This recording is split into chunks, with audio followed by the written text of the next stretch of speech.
Some questions just have to be asked in castles. Has Alex ever been unfaithful to you?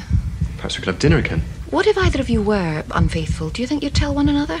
I did want to see you. Well, here I am. It's unusual nowadays to find a family that doesn't have a divorce or a separation somewhere.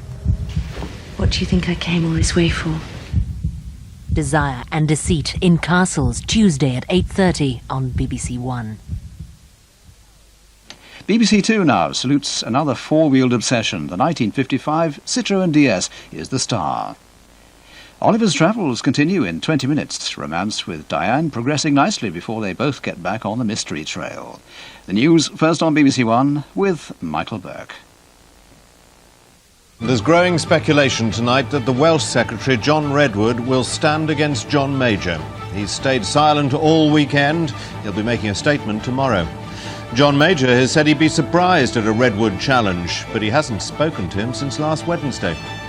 And Robin Smith has given England a fighting chance of victory in the second test.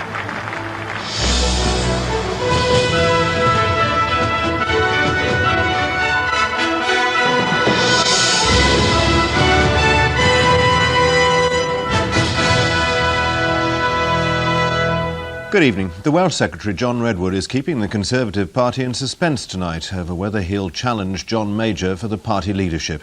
He's made no attempt to stop the growing speculation that he'll enter the contest. He says he'll make a statement tomorrow. Mr Major's supporters say they're puzzled by his silence, though the Prime Minister himself said he'd be surprised if Mr Redwood stood against him. If you're facing a battle, what better than some advice from old soldiers? Mr Major paused with Normandy veterans in Downing Street this morning for pictures outside the address where he's hoping to keep the home fires burning. He still doesn't know the strength and shape of the forces against him, but his allies insist morale is high. It's certainly the case that there has been a huge upsurge of support for him from amongst MPs and from constituency chairmen and associations up and down the country. That is very encouraging. Of those who'll maybe seek to persuade the Tories to take a turn to the right, Norman Lamont wasn't varying his habits, or apparently changing his jacket, as he crossed the street in the approved manner and played safe with another silent photo opportunity. As Mr Lamont keeps people guessing, the focus of the story has switched to the possibility of a challenge from within the cabinet, in the shape of John Redwood, the Welsh Secretary. Some affected to see that as incredible. He is a brilliant man, and he is a man of integrity.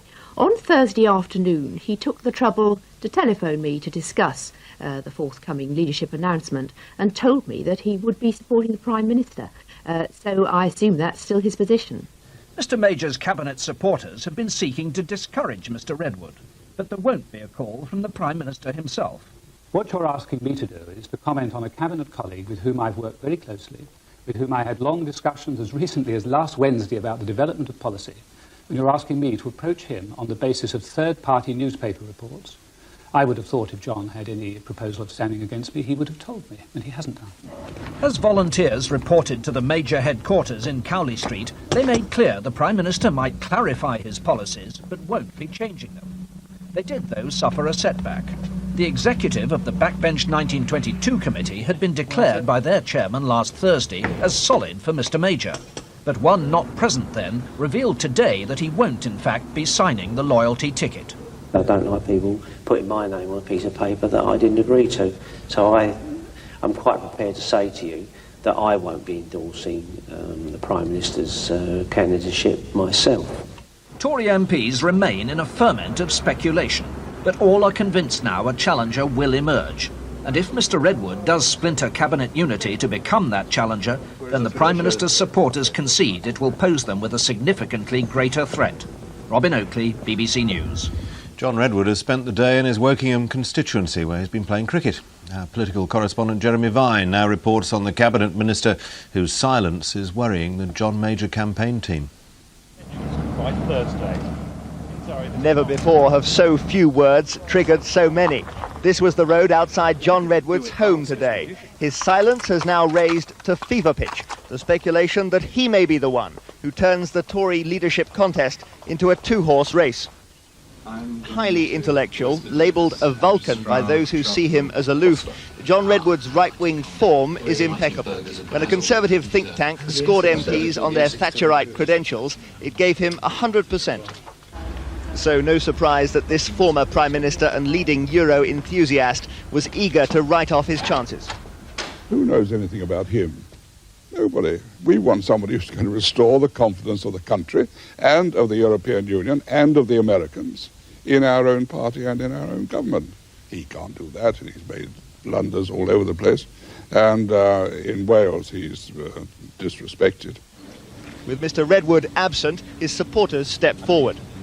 John Redwood is a man of, I think, outstanding integrity and intellect, and he has the virtue of being a member of the present cabinet. I also admire very much Norm Lamont, but we don't know whether John Redwood is going to stand. I think he should stand. If he did stand, that would open up the whole field and would have a proper election. If it was working. Gail Redwood, a deputy company secretary at British Airways, brought tea for the reporters, but no news of the decision her husband will announce in his statement tomorrow.